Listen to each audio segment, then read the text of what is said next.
Kepolisian Republik Indonesia meminta sejumlah elit kami untuk menghargai proses penyidikan yang dilakukan terhadap Jumhur Hidayat yang ditangkap atas tuduhan unjuk rasa tolak Omnibus Law. Kepala Divisi Hubungan Masyarakat Polri, Irjen Argo Yuwono, menjelaskan alasan pihaknya tidak mengizinkan mantan Panglima TNI, Jenderal Purnawirawan Gatot Nurmantio, serta Din Syamsuddin, dan sejumlah elit kami untuk menjenguk Jumhur Hidayat dan kawan-kawan yang ditahan sejak beberapa hari yang lalu. Argo mengatakan para tersangka masih diperiksa sehingga tidak bisa dijenguk dan ia juga meminta semua pihak menghargai penyidik yang masih bekerja. Ya namanya orang mau menengok, tersangka itu ada jadwalnya. Apabila ada jadwalnya pun kalau masih dalam pemeriksaan juga kita tidak mengizinkan, ya itu di sana karena masih dalam pemeriksaan dan semuanya kita juga harus sama-sama saling menghargai. Penyidik juga masih bekerja, masih memeriksa dan sebagainya. Sebelumnya, Presidium Koalisi Aksi Menyelamatkan Indonesia atau KAMI, Gatot Nurmantio, kami selalu mendatangi Mabes Polri untuk menemui Kapolri dan menjenguk aktivis kami yang ditangkap. Namun keinginan rombongan Gatot tidak dipenuhi polisi dengan alasan belum memiliki izin.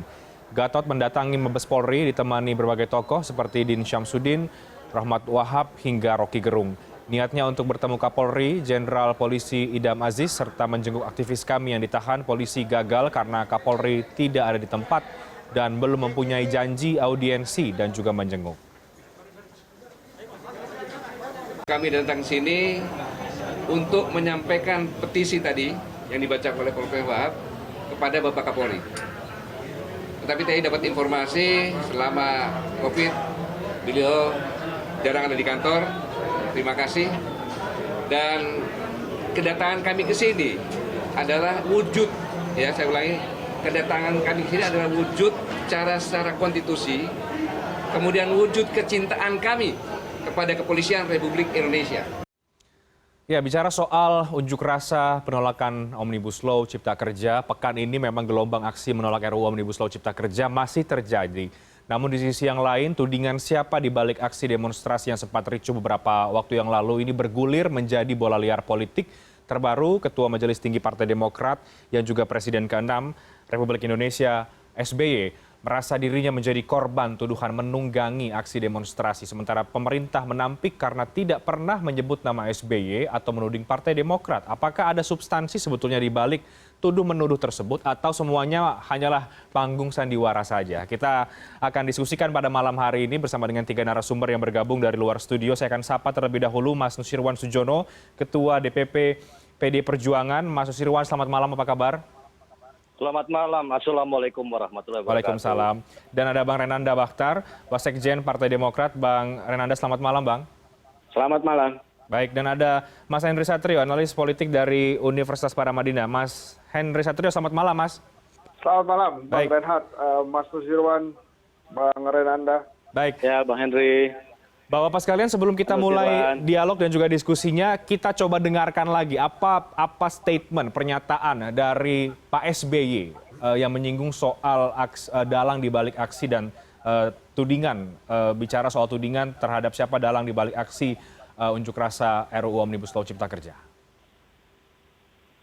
Seperti yang saya alami pada tahun 2016 dulu, saya dituduh, difitnah, menunggangi, menggerakkan, membiayai, sama dengan sekarang sebuah gerakan unjuk rasa besar waktu itu. Dan begini, menfitnah itu kan sebenarnya menuduh seseorang, saya dalam hal ini, yang tidak mengandungi kebenaran. Saya menjadi korban. Baik, saya akan langsung ke Bang Renanda dari Partai Demokrat. Bang Renanda, apa dasar sebetulnya dari Pak SBY atau rekan-rekan di Partai Demokrat kemudian merasa dituding sebagai dalang di balik aksi unjuk rasa yang berujung ricuh terkait penolakan RUU Omnibus Law Cipta Kerja, Bang? Ya, saya kira konteksnya jangan dihilangkan lah ya. Jadi video Pak SBY itu kan sebenarnya menjawab ada pertanyaan dari audiens pada saat lagi bincang-bincang santai itu. Pak, ini beberapa pemerintah menuduh ada dalang ya kan di balik aksi demo. Kemudian apakah itu yang dimaksud Bapak? Pak SBY menjawab gitu. Saya tidak yakin. Saya rasa maksud Pak Erlangga dan Pak Luhut dan yang lain-lain itu bukan saya. Ya kan? Tidak mungkinlah saya mendalangi aksi demo. Untuk apa? Sekalipun saya punya biaya, untuk apa gitu. Saya kan ini tidak mungkinlah melakukan hal-hal tercela seperti itu. Dan saya rasa sebenarnya sudah cukup clear lah ya. Pihak pemerintah juga lewat Pak Mahfud kan juga sudah menyampaikan bahwa bukan Pak SBY yang dimaksud. Ya. Nah, konteksnya kemarin kenapa Pak SBY melakukan itu memang pada saat hampir bersamaan dengan beberapa aparat pemerintah menyampaikan bahwa ada dalang aksi demo. Bersamaan dengan itu di sosial media gitu ya. Itu buzzer itu menyerang dan menyebutkan bahwa salah satunya itu dalangnya mungkin SBY begitu. Bahkan ada juga yang menyerang Mas AHY itu di Twitternya itu, oh, ini AHY nih di balik itu. Nah, itu akun-akun bodong kita sudah cek, tapi jumlahnya luar biasa. Ya, sampai ribuan dan seterusnya sehingga mungkin itulah mengapa ada pertanyaan ke Pak SBY. Oke. Tapi sekali lagi saya sampaikan sebenarnya harusnya ini sudah clear lah ya. Jangan ini terus dilihat sebagai ini belum selesai. Saya rasa sudah clear dari pihak pemerintah. Oke. Karena ada ini Bang Renanda, ada tweet juga dari Ketua Pilu Partai Demokrat ini Bang Andi Arief. Mention Pak Muhammad Mahfud MD. Pak Erlangga, Pak Luhut, dan BIN atas tuduhan bahwa Pak SBY, AHY, dan Demokrat yang difitnah di belakang demo besar ini, maka tidak ada jaminan ketegangan politik akan mereda. Apa? Iya, itu diksinya Andi Arief lah ya, mungkin ditanyakan ke yang bersangkutan. Tapi yang jelas, mungkin dia coba mengaitkan, karena memang apakah jangan-jangan ini kok bersamaan gitu, pada saat beberapa aparat pemerintah menyampaikan bahwa memang ada dalang aksi, tiba-tiba kita dibanjiri ya dengan akun-akun macam-macam lah itu ya, yang mengatakan bahwa ini Pak SBY mungkin salah satu dalangnya. Jadi saya kira jangan dihilangkan konteksnya juga. Oke. Yang jelas sih saya rasa harusnya ya sudah clear lah. Itu ya. berangkat dari apa yang terjadi di sosial media sebetulnya maksud Anda, begitu Bang Renanda? Ya betul, itu sosial media, tetapi waktunya kan bersamaan itu ya kan. Sehingga kemudian ada pertanyaan pada salah satu audiens itu menanyakan kepada Pak SBY, Pak, apakah ini Bapak yang dimaksud? Ya karena pengalaman Pak SBY dulu juga bukan sekali dua kali ya. Dituduh begini begitulah, mendalangi ini itu ya, kemudian akhirnya seperti disampaikan tadi Pak SBY tidak yakin. Jadi saya rasa harus sudah clear. Saya rasa juga masyarakat, terutama pihak-pihak yang melakukan aksi demo seperti pekerja, buruh, social society ya, kemudian juga LSM dan masyarakat umum sudah cerdas lah ya. Mereka pasti juga tahu tidak ada mendalangi mereka dan itu malah menghina mereka lah kalau menurut saya. Itu perjuangan mereka kan menuntut keadilan, ingin mereka menuntut perbaikan hidup gitu. Jadi saya rasa sekali lagi ya sudah tidak relevan lah saya rasa ya. Oke, tapi kan kemudian sebetulnya soal dalang ini dari pemerintah yang menyebutkan ada kami mengetahui dalangnya siapa dan lain sebagainya sehingga menjadi isu liar begitu ya. Apa yang teman-teman Partai Demokrat lihat sebetulnya Bang Renanda ketika pemerintah menyampaikan itu? Iya, kalau kami ini sebenarnya menghimbau ya kepada pihak pemerintah, lebih baik kalau memang tidak mau mengungkap, tidak bisa mengungkap siapa dalang aksi yang dimaksud, tidak usahlah lempar-lempar informasi seperti itu. Itu kan akhirnya oleh masyarakat luas dianggap itu pemerintah bikin hoax juga, ya kan? Jadi sebaiknya kalau memang belum mau diungkap atau memang karena kebutuhan perkara yang masih diselidiki dan seterusnya, tidak perlulah saya rasa ya menyebutkan ini ada dalang aksi, kita sudah tahu, kita sudah ini itu. Dari Menhan juga ada ini, asing juga ini. Ini kan informasi seperti ini berkeseliuran ini juga saya rasa tidak kondusif ya untuk situasi yang memang saat ini kan masih berjalan ya. Gitu. Oke. Mas Nusirwan, kenapa sih pemerintah tiba-tiba langsung mengeluarkan statement dari beberapa pejabat Mas Nusirwan bahwa ada dalang sehingga ini mungkin menjadi bola liar dan ya tadi itu ya sehingga ada pihak-pihak yang kemudian merasa bahwa dituduh dan lain sebagainya. Bagaimana Mas? Ya tentu kalau lembaga keamanan ya boleh-boleh saja dan itu wajar apabila dia menyampaikan kemungkinan ada dalang. Tapi sekali lagi bahwa itu juga merupakan haknya atau pihak pemerintah untuk tidak menyampaikan nama, itu tidak ada kewajiban. Jadi tentu bahwa kalau ada dalang ya tentu ada. Tapi kan tidak perlu harus menyampaikan siapa, dan itu bukan sebuah lemparan hoax ya. bahwa setiap langkah kegiatan politik tentu pasti ada latar belakang yang menginisiasi atau katakanlah mensupport mendukung gerakan-gerakan tersebut. Jadi soal dalang atau katakanlah latar belakang itu setiap kegiatan tentu tidak mungkin lepas begitu saja dalam ruang hampa, pasti ada pihak-pihak yang berkepentingan. Nah, tentu bahwa kalau itu tidak diungkap, ya tidak apa-apa juga, dan itu merupakan proses penyelidikan dari pihak pemerintah.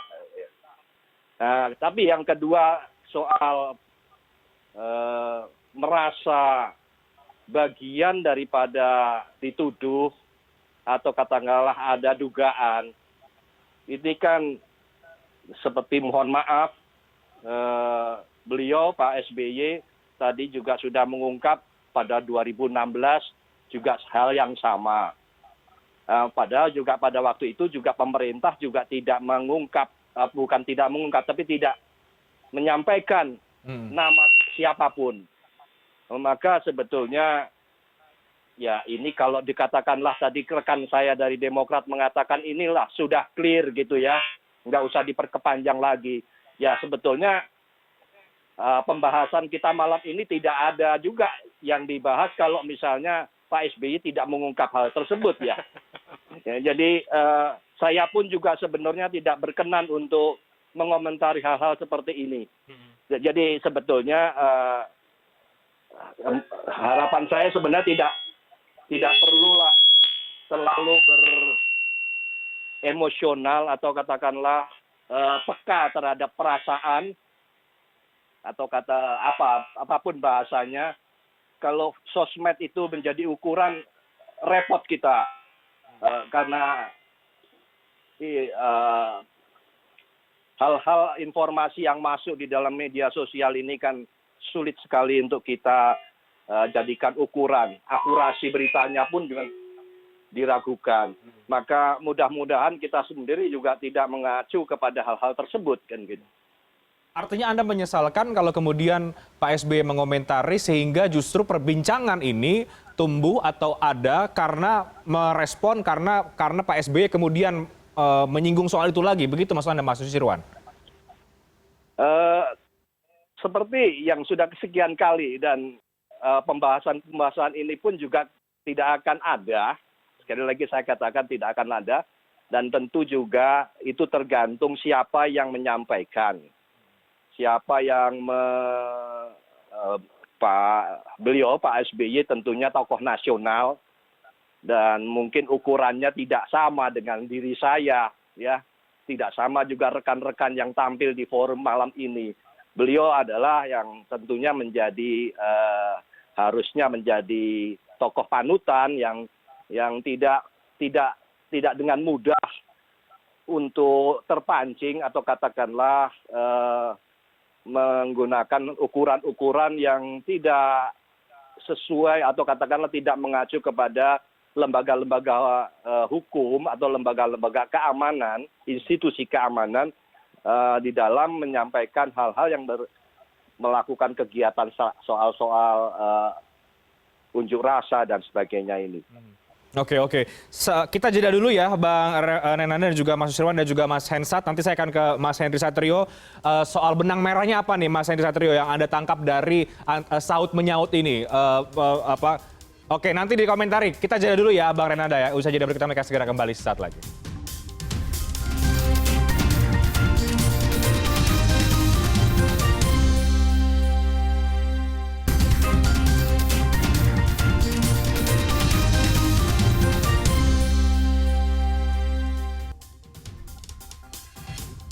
Baik, Anda kembali bersama kami di Prime News. Sebelum Bang Renanda, tahan dulu ya Bang Renanda, agar kita bisa satu persatu begitu. Saya akan ke Mas Henry Satrio dulu. Mas Henry Satrio, apa pandangan Anda terkait ini, Mas Henry Satrio? Benang merahnya apa yang Anda tangkap dari saut menyaut yang kemudian jadi kerana politik ini?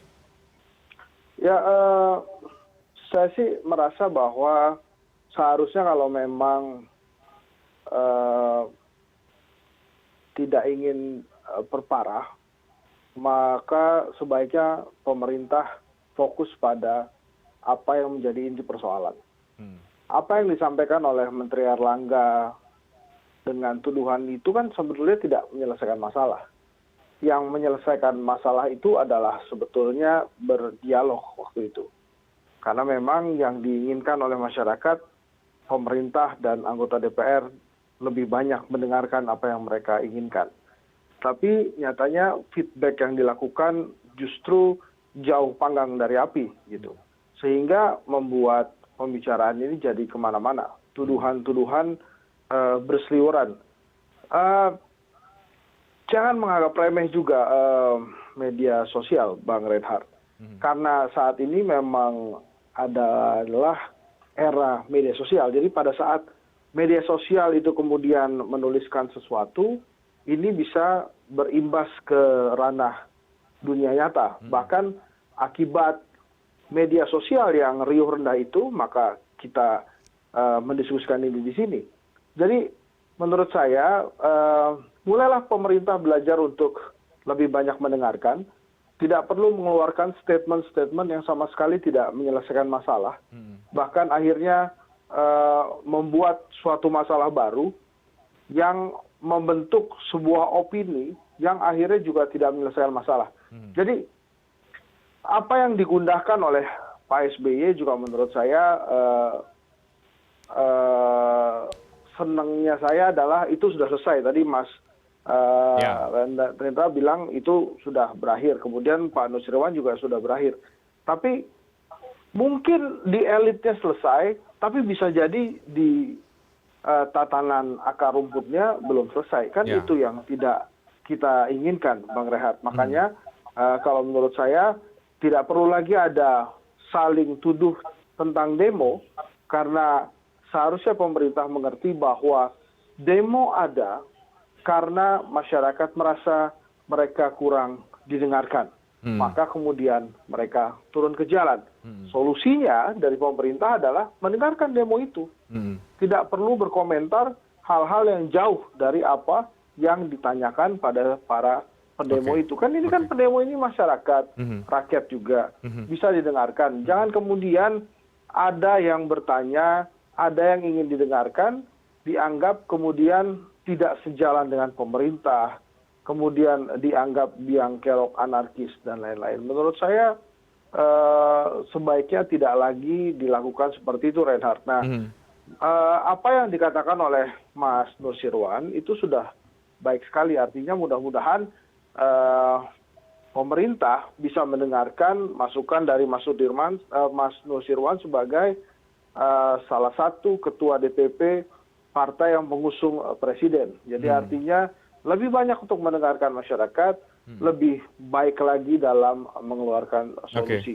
Jadi kalau ada istilah ya SBY jangan baperan, sama pemerintah juga jangan baperan gitu. Jadi kalau dua-duanya baperan ya adanya begini gitu. Jadi masyarakat yang tadinya biasa-biasa aja jadi ikut baperan. Kan pendukungnya SBY juga nggak sedikit, pendukungnya pemerintah juga nggak sedikit. Kalau rakyat yang banyak tadi itu kemudian baperan semua, ya repot negara ini. Saya senang hari ini dua petinggi ini mengatakan masalahnya sudah clear. Jadi silahkan dikasih tahulah ke akar rumput itu bahwa ini masalahnya sudah clear. Ya, itu yang menjadi persoalan.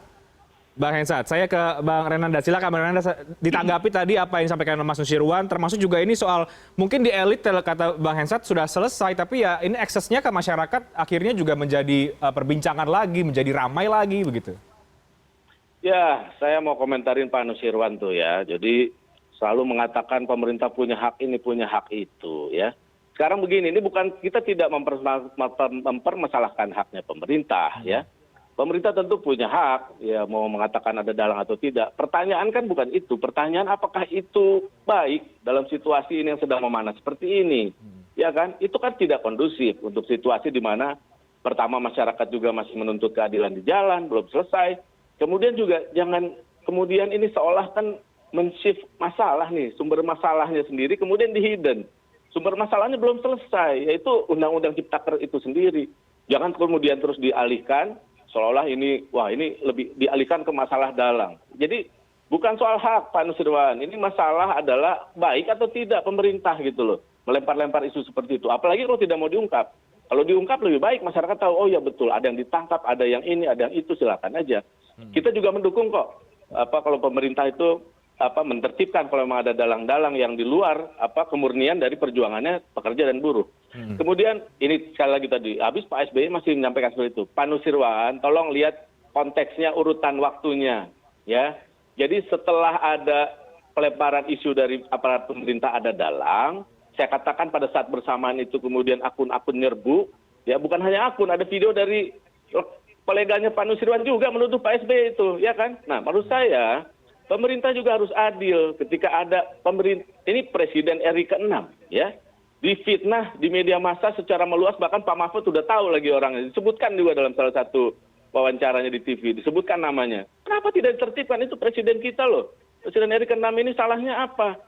Pak SBY itu menjawab, ya, sebelum pemerintah Pak Mahfud menjelaskan bahwa itu yang dimaksud bukan SBY. Sekali lagi, tolong lihat konteksnya, itu tertutup itu pertemuan Pak SBY, ditanyakan oleh salah satu audiens, Pak apakah ini Bapak dimaksud? Waktu itu masih gelap. Belum ada penjelasan. Tapi kan diupload ke YouTube ya, Bang Renanda, sehingga menjadi perbincangan publik. Tapi ketika kemudian diklarifikasi oleh Pak Mahfud, yang saya maksud, yang kami maksud tentu bukan Pak SBY. Saya sampaikan tadi, masalah selesai. Oke. Nah, masalah ke bawah ya, Mas Renat. Jadi jelas instruksi Ketua Umum Partai Demokrat itu memberikan satu instruksi ke bawah. Pertama, melarang untuk ikut dalam aksi demo. Kita ini berjuang di intraparlementer, bukan di ekstraparlementer. Yang kedua, menjaga situasi kondusif. Dan kemudian disampaikan juga kemarin, masyarakat sudah cerdas, semua sudah clear, pemerintah juga sudah menyampaikan untuk kita tidak lagi memperpanjang masalah ini. Ini topiknya yang memperpanjang ini. Oke. Jadi saran saya, mudah-mudahan besok itu udah nggak ada lah topik-topik seperti ini. Biar kita bikin iklim lebih kondusif, Mas. Ya, karena perbincangannya kan masih ada sampai dengan hari ini juga, Bang Renanda, soal kemudian soal dalang lah, soal apa yang ramai di sosial media sehingga kami angkat sehingga untuk mencari titik terangnya. Jadi bagaimana Mas Nusirwan? Apakah jangan-jangan buzzer-buzzer itu juga, atau tadi koleganya Anda dikatakan Bang Renanda juga mengirimkan video dan lain sebagainya? Apa penjelasan dari Anda? Tentu kalau berkaitan dengan sosial media, saya tidak pada wilayah untuk mampu mengendalikan tersebut. Dan juga itu, kalau kata kakak saya Bang Satrio, itu adalah kreasi atau ide atau katakanlah aspirasi dari seluruh berbagai lapisan masyarakat dengan caranya sendiri-sendiri. Maka kalau ditanya soal itu, tentu kita semakin lama seharusnya kita semakin dewasa berdemokrasi, berpolitik, termasuk juga semakin dewasa kita klasifikasi politisi kita, semuanya saja, semakin tinggi, semakin ketokohannya semakin kuat, tentu kita juga akan semakin cermat, semakin baik membaca lapangan, sehingga itu pun tidak menimbulkan kegaduhan baru. Jadi sekali lagi kalau berkaitan dengan hal tersebut, tentu semakin lama rakyat akan semakin pandai, semakin menyadari tanggung jawabnya, dan mana yang menjadi tugas parlemen, pemerintah, tugas dan fungsinya itu dijalankan masing-masing. Kemudian juga sistem konstitusi demokrasi kita kan sudah pada tataran kesekian kalinya pasca reformasi, 5 tahunan pemilu legislatif, pemilu presiden. Nah, tentu bahwa keputusan-keputusan rakyat itu kita sudah bisa terima. Bahwa ada kekurangan-kekurangan, nanti kita akan evaluasi pada pemilu kemudian. Kemudian jadi apakah itu siapa saja, apakah dari sisi pemerintah maupun legislatif, mau siapa, itu evaluasi itu ada di dalam sistem konstitusi demokrasi kita. Oke. 5 tahunan sekali. Ya, Mas Susirwan, maaf saya potong, Mas Susirwan. Tapi kenapa kemudian pemerintah tidak saja langsung membuka siapa dalangnya daripada hanya membuat informasi yang akhirnya menjadi perbincangan kemudian kemana-mana dan sampai hari ini pun tidak dibuka-buka juga oleh pemerintah untuk siapa sebetulnya dalangnya? Saya tidak pada kapasitas untuk menjawab proses hukum ya. Jadi kalau nanti ungkapan itu tentunya akan sampai kepada titik kalau misalnya proses itu sampai di penetapan tersangka mungkin bahasanya demikian, itulah jawaban daripada pertanyaan-pertanyaan yang selama ini menjadi diduga-duga itu tadi. Ya, jadi itu seharusnya ditanyanya bukan kepada saya, tapi ke pemerintah saja. Bagaimana urut-urutan proses itu. Oke, Mas Henry Satrio, ada tanggapan dari Anda, Mas? Ya, ini Mas Reinhardt, yang saya bingung ya, saya nggak tahu mulainya kapan, tapi kenapa setiap ada demo, kemudian langsung tuduhannya ini ada dalangnya. Persis. Saya tuh nggak habis pikir deh. Saya dulu juga mahasiswa dan aktivis juga. Saya dulu kalau mau berdemo, misalnya dulu saya kuliah di 4, Jatinangor. Jatinangor dulu itu nggak ada trotoar. Kami mau minta trotoar itu mesti demo ke Gedung Sate. Dan itu kita bergerak sendiri aja, nggak ada dalangnya. Jadi kalau kemudian ada yang mengungkapkan, ini pasti ada dalangnya. Saya jadi bingung, apakah pernah kenal sama dalangnya demo, sehingga bisa spontan, ini pasti ada dalangnya. Karena saya pribadi, ya, yang sering demo gitu ya, saya nggak tahu deh. Yang nuduh kemarin itu sering demo apa enggak, atau pernah demo atau enggak, atau pernah turun ke jalan atau enggak gitu. Oke. Saya sendiri tuh nggak pernah deh, perasaan demo tuh ada dalangnya. Saya pengen turun ke jalan karena emang saya mahasiswa, saya turun ke jalan. Saya nggak ngerti kalau memang kemudian ada orang yang bilang bahwa ini ada dalangnya. Mungkin juga pada saat dia demo, dia itu pernah ada dalangnya, jadi ada yang nyuruh dia demo gitu, makanya dia kepikiran ini pasti ada dalangnya. Aneh betul buat saya. Dia mudah-mudahan hari ini beneran selesai itu, karena tadi kelihatannya belum selesai juga. Kalau saya sih sampai hari ini, Mas Reinhardt, bingung. Lah orang saya kalau demo itu, ya demo aja, gak usah ada dalangnya. Oke. Jadi kalau ada orang demo terus kemudian ini pasti ada dalangnya, jangan-jangan waktu dia demo itu ada dalangnya, ada yang nyuruh dia tuh, nggak pernah dari hati, kan aneh gitu. Oke. Ini bukannya saya nuduh, cuma saya bingung. Rakyat boleh kan bingung ya? Sama, saya juga bingung, Mas Henry Satrio. Nah, kita tahan dulu kebingungan kita, nanti di segmen berikutnya terakhir dialog kita akan coba bagaimana kemudian agar ini tidak lari dari substansi utamanya, ya. Ini adalah soal kontroversi RUU Omnibus Law. Ini kan akhirnya kan menjadi kemana-mana, ada soal dalang, ada yang merasa, ada yang tertuduh, dan lain sebagainya. Nah, agar tidak menjadi makanan politik saja, ini ke depan harus bagaimana nih, Mas Henry Satrio, baik soal elit hingga kemudian kita di tataran masyarakat. Tapi dibahasnya di segmen terakhir dialog, kami akan segera kembali saat lagi.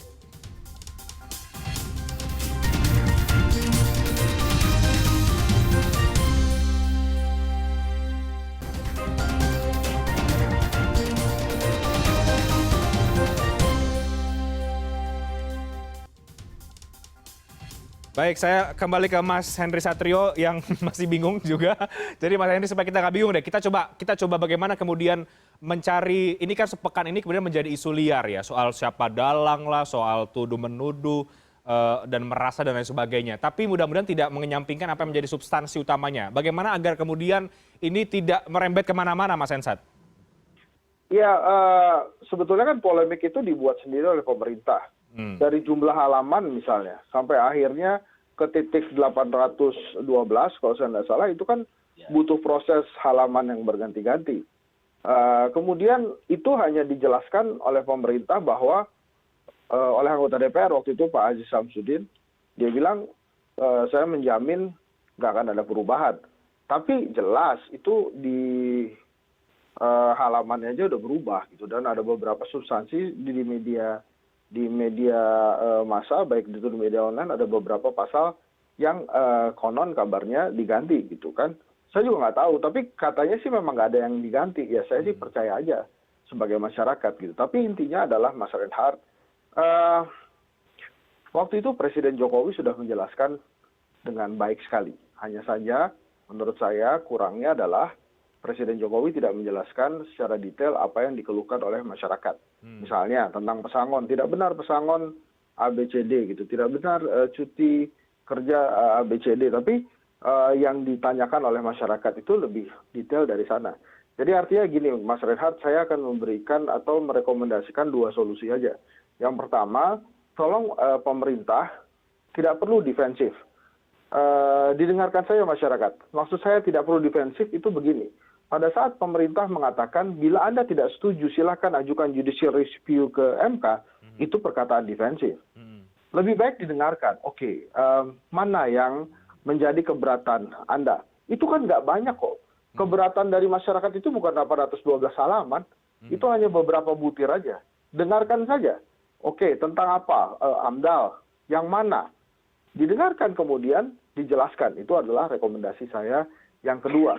Saya tidak menuntut Presiden Jokowi untuk menjelaskan karena memang bukan kelasnya Presiden menjelaskan detail. Tapi ada levelan menteri-menteri yang bisa menjelaskan itu secara detail. Kalau memang benar Cipta Kerja ini dibuat dengan niat baik, seharusnya tidak perlu ada misteri di sana, Mas Reinhardt. Jadi artinya kalau kemudian Mas Reinhardt tadi bertanya, ini sebetulnya mesti apa? Ya harusnya pemerintah menjelaskan apa yang dikeluhkan oleh masyarakat secara detail, bukan hanya berlindung dari perkataan kalau nggak setuju silakan ke judicial review, kemudian atau berlindung dengan kata-kata semuanya kami buat dengan niat baik. Kenapa? Ya, yang tadi itu yang saya katakan. Sebetulnya yang dikeluhkan oleh masyarakat kan tidak 812 halaman. Yang dikeluhkan masyarakat hanyalah beberapa poin. Nah itu silakan saja dijelaskan. Saya percaya niat baik pemerintah. Oleh karena itu, saya juga percaya ada niat baik dalam penyelesaian polemik Undang-Undang Cipta Kerja ini, Mas Reinhardt. Oke, saya ke Bang Renanda. Bang Renanda, berkali-kali, tadi beberapa kali Anda menyebutkan harusnya sudah selesai. Oke, ke depan ini bagaimana? Apakah betul-betul sudah selesaikah soal saut menyaut ini? Atau kemudian nanti besok-besok kan namanya politisi tiba-tiba muncul lagi ada komentar tertentu sehingga membuat publik yang tadi Mas Henry Satrio katakan jadi bingung lagi begitu? Saya rasa sudah, sekali lagi saya tegaskan ya, kami menganggap itu sudah selesai ya. Sekali lagi tadi saya bilang konteksnya jangan dihilangkan untuk konteks waktu ya. Mana urutannya pemerintah dulu, terus kemudian Pak SBY menanyakan, kemudian dijawab pemerintah, selesai harusnya gitu. Dan jelas kok, para pendemo juga sudah memberikan klarifikasi bahwa mereka tidak ada yang menunggangi, mereka tidak punya dalang. Mereka juga marah kok Pak SBY dituduh sebagai dalang dan seterusnya. Jadi saya rasa harusnya sudah tidak ada masalah itu. Saya setuju. Mari kita sebenarnya fokuskan kepada masalah ya, sumber masalahnya sendiri, yaitu bahwa ini saya menyinggung soal MK tadi ya. Ini kan MK sebenarnya bukan jalan keluar yang sempurna. Kenapa? Karena sebenarnya banyak sekali pasal-pasal yang ada di Undang-Undang Cipta Kerja ini yang tidak bisa diproses oleh MK karena tidak bertentangan dengan Undang-Undang Dasar 45, tapi nyata-nyata akan berpotensi merugikan salah satu pihak. Nah ini kan harus kemudian dilihat bagaimana solusi supaya jangan seolah-olah ini dengan MK selesai. Kita punya pengalaman banyak bahwa MK juga tidak selalu bisa mengambil keputusan yang tepat atau dirasa berpihak kepada penggugat yang mengajukan judicial review. Ya, presidential threshold misalnya, kemudian beberapa gugatan-gugatan ke MK kan kandas begitu ya. Jadi sekali lagi jangan cepat-cepat ya menjawab bahwa MK ini adalah solusi. Memang betul mekanisme, tetapi apakah itu menjadi solusi yang tepat? Belum tentu, karena tadi itu MK kan hanya merefer undang-undang yang kemudian itu bertentangan dengan undang-undang di atasnya, Undang-Undang 1945. Silakan periksa beberapa bab pasal Undang-Undang Cipta Kerja, itu akan kandas itu di MK. Kenapa? Karena tidak bertentangan, tetapi memang kreasi pemerintah dan DPR, dan kemudian juga diserahkan situ oleh misalnya perjanjian kerja antara perusahaan dengan karyawan misalnya. Bagaimana itu bisa bawa ke MK? Jadi sekali lagi saya rasa cobalah ini kenapa kita kemarin itu menentang keras itu karena kita ingin duduk dulu lah sebentar lah dengan pihak-pihak masih Oke. keberatan itu. Ya, ya, Apa ya. sih ruginya kita duduk 1, 2, 3 bulan untuk kemudian kita menampung dulu ya masukan-masukan yang keberatan itu. Kemudian apalah artinya beberapa bulan tapi kemudian tidak perlu ada gelombang aksi Oke. demo seperti ini karena Oke. orang merasa akhirnya tidak terakomodasi gitu loh hal-hal yang mereka khawatirkan. Ini kan Oke. seperti itu masalahnya gitu loh. Oke, Mas Nusirwan, dari Anda bagaimana? Elit politik seperti apa kemudian agar ini tidak menjadi bola liar politik lagi ke depan dari isu soal RUU Omnibus Law Cipta Kerja? Ya, pertama saya yang sampaikan kayak menanggapi kakanda saya Bang Satrio bahwa ada bedanya antara demo pada waktu dahulu dengan demo sekarang-sekarang ini. Jadi menjadi catatan kita bahwa berpendapat demo itu boleh, nggak ada larangan. Hanya saja bedanya kalau sudah sampai kepada pakai bakar, fasilitas-fasilitas publik, ketentuan apapun, nggak usah pakai demo kalau ngerusak fasilitas publik, itu sudah kriminal. Setuju? Nggak ada demo, nggak ada apa-apa. Itu sudah rumus. Setuju? Nah, apa hubungannya sama ini? Kalau demonya baik-baik, Bang Satrio, tentu tidak akan ada dugaan dalang-mendalang. Baik-baik saja demo. Itu Dan itu omongan dalang-mendalang itu aturannya sebelum ada. demo kok. Duh, nanti dulu, Bom. Jadi, Oh iya ya. yang pertama, itu yang saya tanggapi itu. Kedua, bahwa tentu bahwa kalau jawaban ke MK, itu tentu keputusannya kalau itu tidak sesuai dengan harapan yang menggugat, ini logikanya begitu. Ya. Itu selalu menjadi pikirannya ini tidak sejalan lah dengan, padahal ya itu kita serahkan saja kepada, kalau kita mengakui konstitusi, lembaga konstitusi hukum, dia berwenang dan dia memutuskan apakah benar dan sebagainya sesuai dengan kaidah-kaidah konstitusi. Tapi tetap bahwa tentu ada keputusan yang menyenangkan dan keputusan tidak menyenangkan. Oke. Itu alternatifnya demikian. Oke. Bagi yang menuntut ada perbaikan, yang tidak sesuai dengan apa yang diputuskan undang-undang tersebut, maka tentu kalau keputusannya seperti yang diterapkan oleh Pak Nedar tadi, ya anggapannya ini tentu keputusan yang sudah diarahkan dan sebagainya. Oke. Itu alternatifnya hanya tinggal demikian saja. Oke.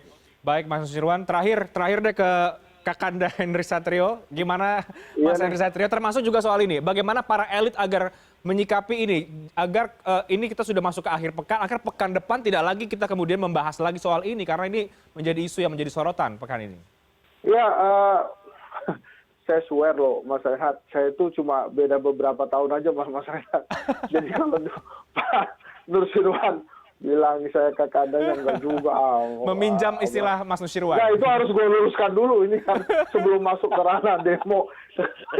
Tapi gini, mau saya, itu tadi Mas Reinhardt, yang dikeluhkan oleh para pendemo ini kan hanya beberapa butir dari 812 halaman itu.